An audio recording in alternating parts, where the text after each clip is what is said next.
I tell you what I feel about him, that I love him, that I see his qualities every single day in training. His work rate is excellent. A lot of the things that he's for the team is so good. The visual one, the one with the stats, at the moment is what is missing to put the ball in the net and to arrive on those zones and have a different impact in the game. But for the rest is that it's difficult to ask, especially our people in our stadium and our supporters, more. But my feeling is give him love and we will get the best out of him. But with any other player, and I think we have some very, very, very beautiful example in the last few years with players that we have given him a lot of support and be behind them and give them love, and they have felt that and they just have exploded. A lot of good examples. So I will stick to that because not everybody is going to be willing for Arsenal to do well. Yeah, I'm so happy. If somebody would tell me the first 2-3 months that the whole stadium after the match is just singing his song with that passion, with that feeling, with that chemistry, it would be hard to believe. But that's what happens to good people and an exceptional player.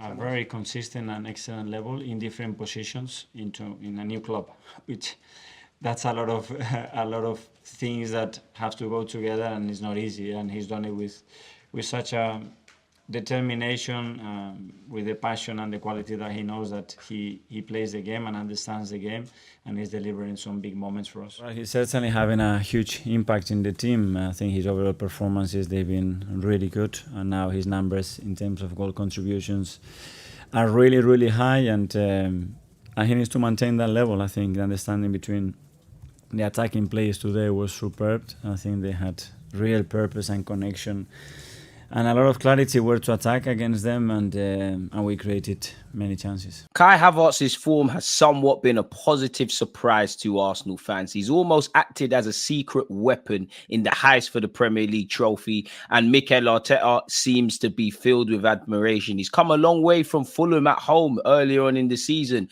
To go with the team's form, Kai Havertz has been on an upward trajectory, and it is a joy to see for everyone connected to the club. So I raised the question, is he Arsenal's signing of the summer? He had low expectations and he's proven everybody wrong. For what it's worth, I don't believe Kai Havertz is Arsenal's summer signing. I think Declan Rice has been that. You could argue Raya and Timber, if not for the injury, we'd be having a different debate.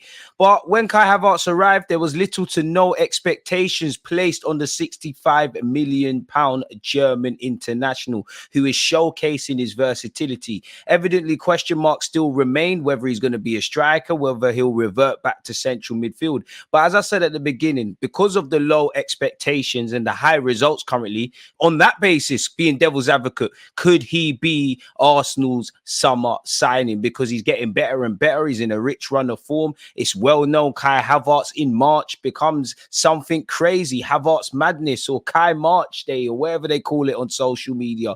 Kai Havertz is enjoying great form, to go with at the end of the year of 2023. In 2024, Arsenal have hit the ground running, and Kai Havertz has been able to ride the collective form. I actually think when you look at Kai Havertz, I think his fortunes changed around the Newcastle away defeat, because it looked like he started to settle in. Now the goals are coming since going up front, and he's reaping the rewards. Now, when it comes to Kai Havertz, few people could have predicted his upturn in performances. In his last 6 games, no player has more goal involvements in the Premier League than his 9 since the 17th of February. He's been described as a warrior by Mikel Arteta, and it's clear to see why. He does put in a defensive shift. He does operate as a target man. He does drop into midfield to make sure we can outnumber oppositions. He does stretch defenses. He does gallop forward, and while his dribbling style isn't pretty, Lord knows it isn't pretty and it's unorthodox, there is a lot that you can see what he gives to the team. He's able to necessarily perform without scoring. I am happy that he's now scoring because I think he deserves that.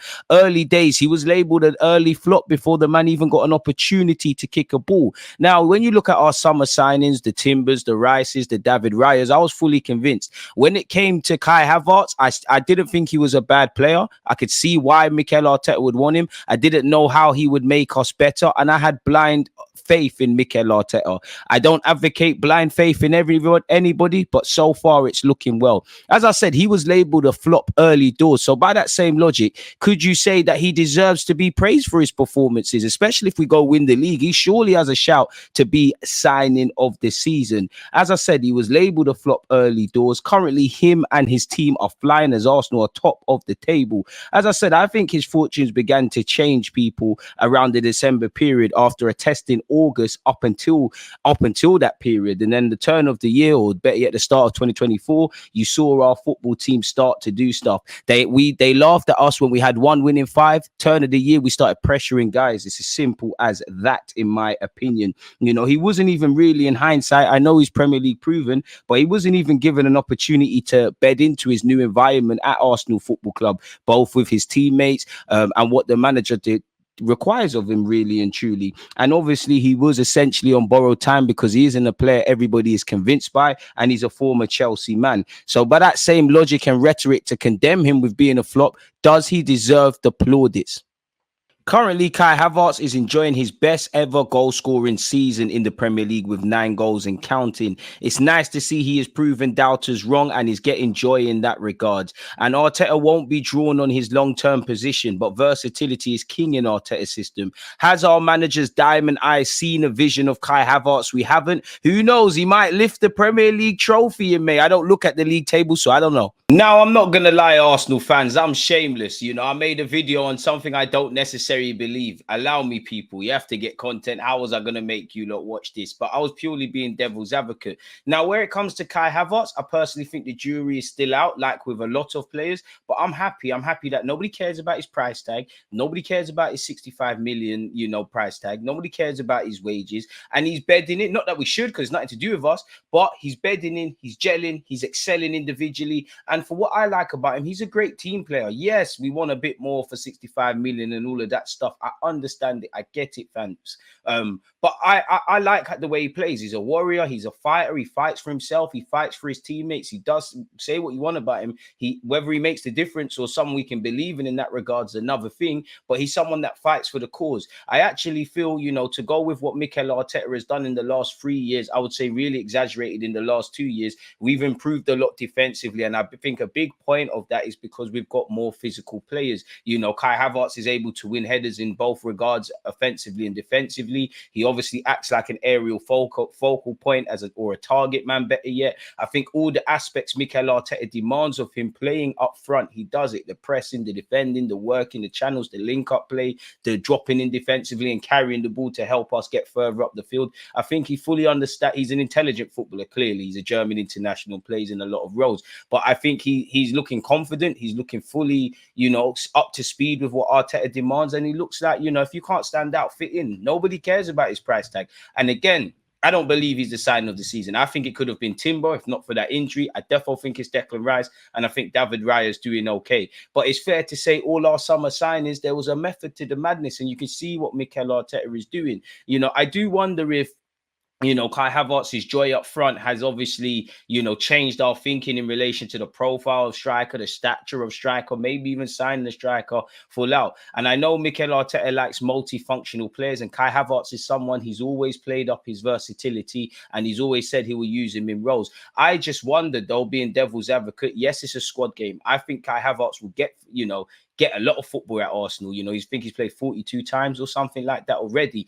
He'll get a lot of football, and he'll be, he's a big game player as well, and he'll also be utilized in big games, maybe up front in that regard. I do like his link-up play per se as well. He's not the prettiest on the eye, but I do like it. I just wonder if, being an ignorant fan, yes, football is a squad game, and you can see why you need a full 11, as well as many other players throughout the condensed fixture calendar list. We've had a lot of games. We've been dealing with injuries since August. But 2 areas us Arsenal fans would like to improve on would be central midfield and obviously up front. Now, you look at the injuries, there's a lot of games to be played. But if we were to sign that long-term Declan Rice partner, you know, Kai Havertz would get games in midfield, but unless he improved in terms of the build-up play and all of that sort of stuff, it's fair to say he wouldn't get in. He wouldn't get there. And you know, when we can get away with it at times, but he's not a stronger option in the middle of the park than a Thomas Partey, than a Jorginho per se, and maybe this new central midfielder. If we sign a striker, whoever that would be, you know, would Kai Havertz necessarily be in a lot of us Arsenal fans or Mikel Arteta's strongest 11? But we need to remember we need a squad, and I think Kai Havertz would feature into that, and I think he's looking good. You know, again, I don't think he's the Arsenal signing of the summer. I don't think he's a Premier League signing of the season, but he was someone that early predictions, you know, he was labeled a flop. He was already living on borrowed time because of his Chelsea stuff. People drew a lot of conclusions, and it was a very tough period, I believe, from August to really October, November for him. I do think his fortunes kind of changed towards the end of 2023, if not by scoring goals and decisive actions and match of the day highlights. You know, when we was losing games or drawing or whatnot, you know, I look at Aston Villa and Newcastle and actually West Ham in the League Cup, he was a brighter spark. And then I feel like the whole collective team, the turn of the year, his fortunes began to change. The harder you work, the luckier you get. And it's nice to obviously see him get goals. I like his movement. I like his versatility. I like his defensive performances. I like Kai Havertz across 90 minutes. It's just he's almost like a jack of all trades, master of none. Apologies. But you can't, you know, a lot of people say that phrase and then they forget the other parts of the phrase, which I'm not gonna lie, I can't remember. I think it's better to be a jack of all trades and a master of none. And that's something Kai can do. You know, he plays in a lot of roles for his country. You know, he's been playing up front and doing all right, and Germany copied that. You go back to the last international break before the most recent one, he was playing left back. I thought Arteta might look at that. I don't believe in Kai Havertz in the central midfield role, but I'm happy to be proven wrong in that regards. And as you would have seen either on screen or, you know, Mikel Arteta's comments, he thinks Kai Havertz has only scratched the surface for his, you know, his potential. And I'd love to see him do that, because at the end of the day, Kai Havertz is one of the more experienced, younger sort of players. Yes, we've got the Partey's, Jorginho's, El Nene's, couple Trossard, couple people that are in their late to early 30s. But generally, when you look at the teenagers, if there are any, to the early 20s to the mid 20s, Kai Havertz is like he's almost like Jorginho in many regards, you know. And especially when we get to latter stages in the Premier League or the Champions League high pressure moments, Kai Havertz, Declan Rice, Martin Odegaard, you know, even Gabriel now, they've all got transferable skills and experience to kind of lead their players. And Kai stood up to be counted. One thing I rate about him, he stands up in adversity. So I'm happy to see this. I'm happy that the signing's been justified. The key thing for Kai Havertz is just to keep going, really and truly, and keep on improving. But yeah, people, let me know your thoughts. Don't forget to like, comment, and subscribe. Let me know your Kai Havertz thoughts. Turn on your notification bells and check out the rest of the content. Peace.